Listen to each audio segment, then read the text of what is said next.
Everyone knows the witch trials killed poor women denounced by their neighbors. This one killed the mayor.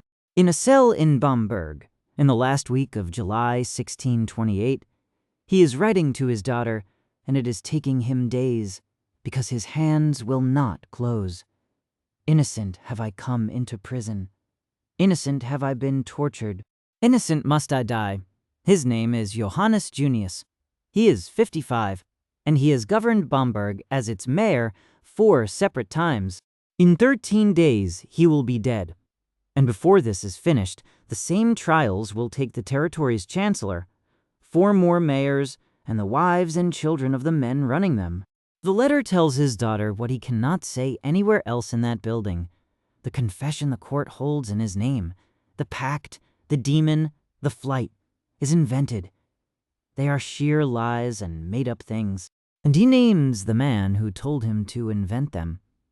The executioner had taken him aside and advised him to confess something, whether it were true or not, because one torture would follow another until he said he was a witch. His wife Helena had been put to death as a witch a few months earlier.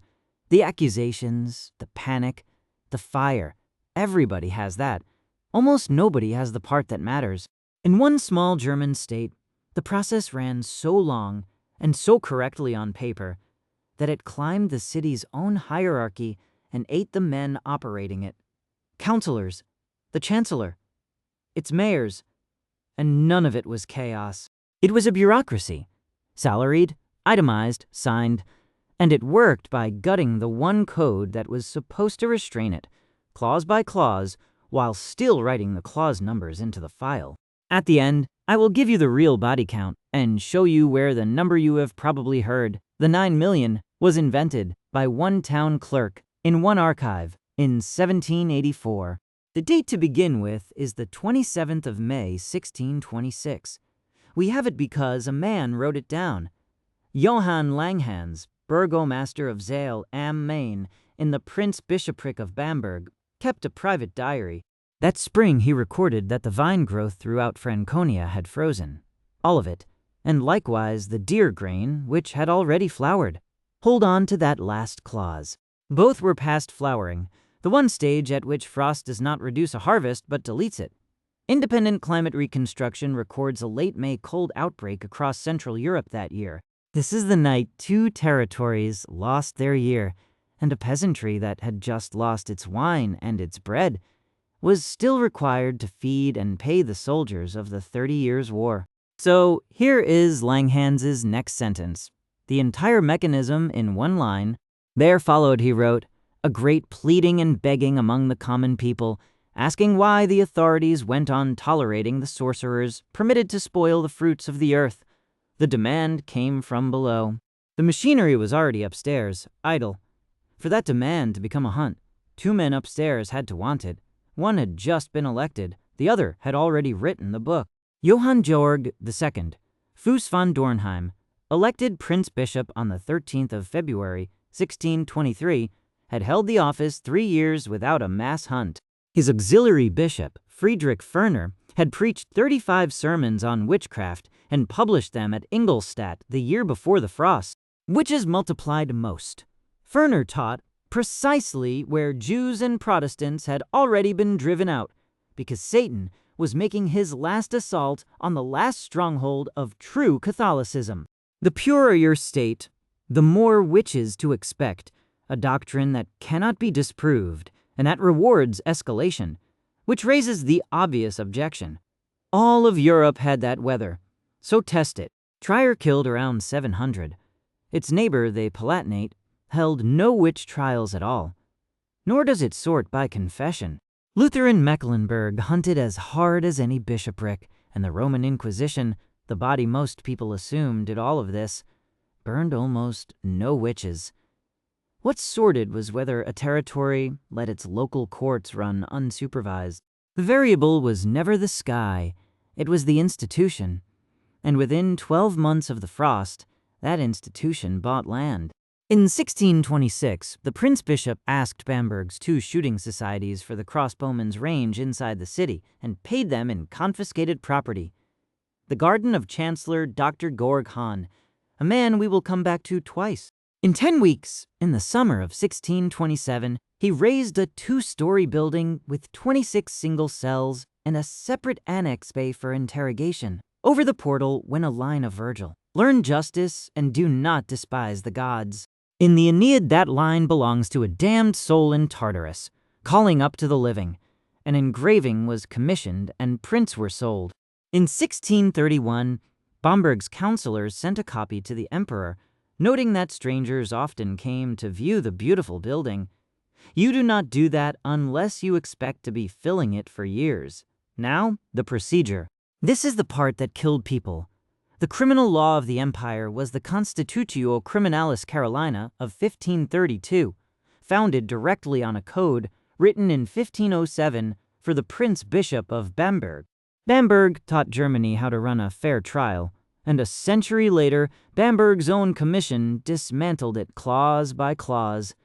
The Carolina was not the witch hunter's charter people imagine. It never mentions the demonic pact or the Sabbath, and it held that indications of guilt could justify interrogation, but never a sentence. Here is how it was defeated. Witchcraft was argued, never legislated, argued, by jurists like Jean Bodin and the demonologist Peter Binsfeld, to be a crimen acceptum, an accepted crime. The crime is invisible. Therefore, no witch would ever be convicted under ordinary rules of proof. Therefore, the ordinary rules must be suspended. Special commissions were placed outside the normal courts, answerable to the prince alone, staffed by salaried men employed for this one offense. Bambergs were not inquisitors and not priests, but the bishop's own doctors of law. The sequence ran like this: a denunciation, an arrest, isolation in a single cell with imposed periods for reflection. Torture, when it came, was often brief. The cell and the calendar did most of the work. Then, a confession. And then, this is the whole story, the requirement to name accomplices. The Carolina had legislated that too, and carefully. Article 31 made a convict's naming of an accomplice grounds for a suspicion only, and only if 5 conditions held. The name must not have been put to him under torture. The circumstances must be checked, and any enmity between the two must be investigated, and the denunciation disbelieved if enmity was found. Every condition failed, and the first failed while being formally observed. Nobody handed prisoners a list to confirm. The questionnaire supplied the narrative, then asked who else was at the feast, who danced with whom, and the prisoner produced the names himself. Ordered to name people you saw at a gathering that never happened, you name the people you actually know. The archival work on nearby Eichstätt is unambiguous. Denouncer and denounced were overwhelmingly close. Kin, godparents. Wedding guests. So do the arithmetic. At Eichstätt, an arrest generally required about a dozen denunciations. Margrethe Biddlemeyer spent 7 days doing nothing but naming people and produced about 30. Barbara Ruger named 82. Hans Stiegeles, named 64, and was executed the next morning, denied the 3 days of reflection the law required because the names mattered more than the ritual. Threshold, 12. Yield, 30 to 80. Every completed case funds several future arrests, and there is no termination condition, because termination would require a confession that produced no names, and the questionnaire does not permit that answer. Friedrich Spee saw it exactly. The denunciations must in the end reach the judges themselves and their families, and no end can be found until everyone has been burned. One more piece, and it is the coldest. Whatever was said in the torture chamber was legally worthless. The prisoner had to be brought at least a day later into a different room, before the judge and 2 members of the court, no instruments present, and asked whether his confession was true. Only that second statement counted as proof. The rule existed to guarantee the confession was voluntary, and Article 57 said that if he denied it and suspicion remained, he went back. So the ritual reads: a man is brought out of one room, given a day, and asked freely and of his own will whether what he said in the other room was true. He knows what no means. They know what no means. The clerk writes that the confession was given outside the torture. The file is immaculate. It began at the bottom. At Zell in October 1626, the first two men taken, Kunz-Erder and Kunz-Märklein, were the town's two leading opponents of the persecution. Both were dead by the 10th of November, and 23 of their relatives followed through 1627. Then it went upward. One thing needs saying plainly first. Across Europe and across the German lands, roughly 3 in 4 of the people killed as witches were women, and that holds for Bamberg too. What makes these two Franconian territories exceptional is not that women stopped dying. It is that men, magistrates, priests, and children began dying alongside them at a rate found almost nowhere else. And it went upward for a reason. You can read in a ledger. Bamberg's earlier wave, from 1616 to 1619, killed 155 people, more than 80% of them women. And then it stalled. Because prisons, guards, food, court staff, and firewood all cost money, and the costs were charged to the accused, who had nothing to seize. Continuing meant opening the princely treasury, and the territory's highest secular official, Chancellor Dr. Georg Hahn, refused. Cost was the break. The first wave ran out of money before it ran out of names. The second fixed that by arresting people who had something worth taking. From 1627, Bamberg confiscated the entire estates of the condemned and of those who fled in flat violation of both its own code and the Carolina. Over 500,000 gulden, 100,000 of it from Burgomaster Georg Neudecker alone. Greed did not build this machine. It removed the one brake on it. The other thing that changed was who could be named. A 14-year-old boy, Hanschen Morhaupt, son of a Bamberg mayor, gave the commission an ever wilder story, a book of Dr. Faust, a pact, a flight out of the attic window, a baptism in the attic of the house next door, which belonged to the Prince Episcopal Secretary Dorg Eder. The record says he volunteered it, with no compulsion. The same record that certified every other confession in that building as freely given. He named nearly every notable in the city, the Chancellor's wife presiding. He was sentenced to death on the 19th of January, 1628. The people he named were arrested. Chancellor Hahn had already gone to law. He left Bamberg in the week after Christmas to sue his own prince at the imperial court in Speyer, and lost. While he was away, his wife Katharina was condemned on the 19th of January, 1628, and executed by the sword on the 24th. His daughter followed. He came home to an empty house, was arrested, was named by his own son under torture, and was put to death on the 14th of July, 1628. The man who had switched off the money was erased with his family. And on the 19th of February, 1628, they arrested Johann Langhans, the burgomaster whose diary gave us the frost. He confessed under torture on the 26th of February and was executed. His diary had by then recorded 129 executions and 122 arrests. Then it stops, which brings us back to the cell. Johannes Junius was examined without torture on the 28th of June, 1628, denied everything, and demanded to be confronted with his accusers. He was Dr. Georg Adam Hahn, the Chancellor's son, swore he had seen Junius at a witches' gathering in the Electoral Council chamber, the room where Junius had governed the city. He was tortured on the 30th of June and still denied it. He began to confess on the 5th of July, and then they walked him through his own city, street by street, and made him produce names in each. From the marketplace, the Chancellor. Along the long Strasse, 8 people. At the castle he could give nothing until the executioner was called back, and he said the name Dietmeier, another burgomaster of Bamberg. Dietmeier went to the fire. In the margin of his letter, Junius listed the 6 who had denounced him and added the detail that tells you everyone inside the machine understood it. All 6 had come to him before their own executions, told him it was false, and begged his forgiveness. By the time he wrote on the 24th of July, every one of them was dead, including the Chancellor whose name he had given at the marketplace. He was executed on the 6th of August, 1628. Bamberg lost 5 burgomasters to this persecution, Junius, Neudecker, Bayer, Dittmeier, and Richter. The line that the whole council burned is a compression of something already appalling. The letter opens the way a man opens a letter to a child he expects to see again. Many 100,000 good nights. Dearly beloved daughter Veronica. The letter never reached Veronica. It was intercepted and filed with his case papers. That is the only reason it exists. 400 years later, the library, holding those 4 pages, has to publish a letter-by-letter transcript before anyone can read them. So what stopped it? Not conscience. In 1631, the Jesuit Friedrich Spee published the Cautio Criminalis anonymously, in Latin, in a Protestant town, and his argument was procedural. Confess under torture, and they call it voluntary.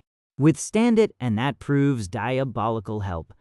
Since the woman who confesses and the woman who does not both perish alike, he asked, how can anybody, however innocent, escape? But the book appeared in the same season as the Decisive Intervention, and there is no evidence it moved anyone in Franconia. Its influence came a generation later. What worked was a lawsuit, filed by people rich enough to run one. Bamberg's refugees pooled in Nuremberg and petitioned the Reichshofrat, the Emperor's Council in Vienna. Dorothea Flock was 22, from a family with reach at that court. She had been imprisoned 6 months pregnant and gave birth to a daughter in the cell. A mandate of the 18th of March, 1630, ordered her release and an end to the confiscations. Bamberg ignored it, and a second, sharper mandate of the 11th of May reached the city 5 days too late. Learning that a delegation was going to the Pope, they put her to death on the 17th of May, 1630, by the sword and in secret, half an hour before the imperial messenger arrived with the order to release her. That was the overreach that finished them. At Regensburg in July 1630, the emperor sided publicly with the persecution's opponents and demanded the trial files.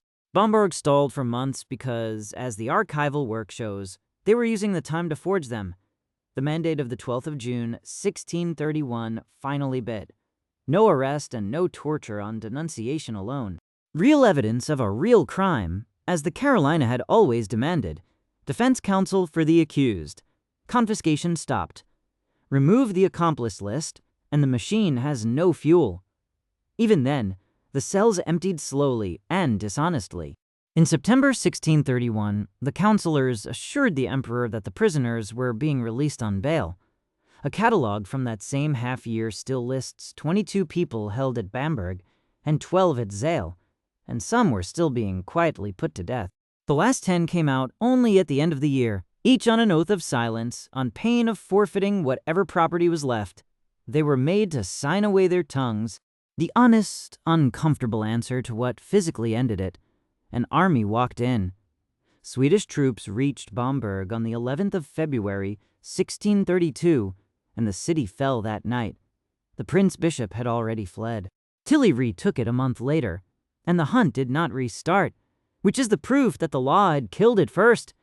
Now the numbers I promised. For the Prince Bishopric of Bamberg, Brita Games archival study identifies at least 884 people by name, and around 1,000 allowing for lost files. For Würzburg, the famous 900 is an estimate, not a count. What is documented is 29 burnings and 157 names up to February 1629. Across the German lands, roughly 25,000 executions. Half of Europe's total, from a fifth of its population. For Europe as a whole, 40 to 60,000.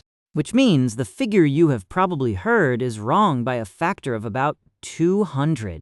9 million came from a town clerk in Quedlinburg, Gottfried Christian Voigt, who found about 30 death sentences in his local archive, scaled them by proportion to all of Christian Europe, multiplied across 11 centuries, and published the result in 1784, 9,442,994.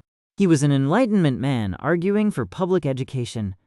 The number has been rented out to every ideology since. The truth is smaller than the myth, and worse than the myth, because it was official, itemized, appealed, and signed. Note what never happened. Nobody was ever tried for it. Fuchs von Dornheim died in exile in 1633, uncharged with the treasure. Not one of his 6 commissioners was prosecuted. Around 1830, several thousand pages of the trial files were sold off as waste paper, and part of what survives was recovered by chance from a shop.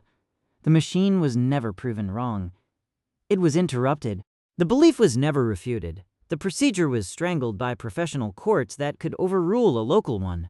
But 4 pages survive, written by a man who knew the confession filed beside them was a lie and wrote the truth down anyway, for a daughter who never received it. Innocent have I come into prison. Innocent have I been tortured. Innocent must I die. The court that produced the confession is gone. The letter is still readable.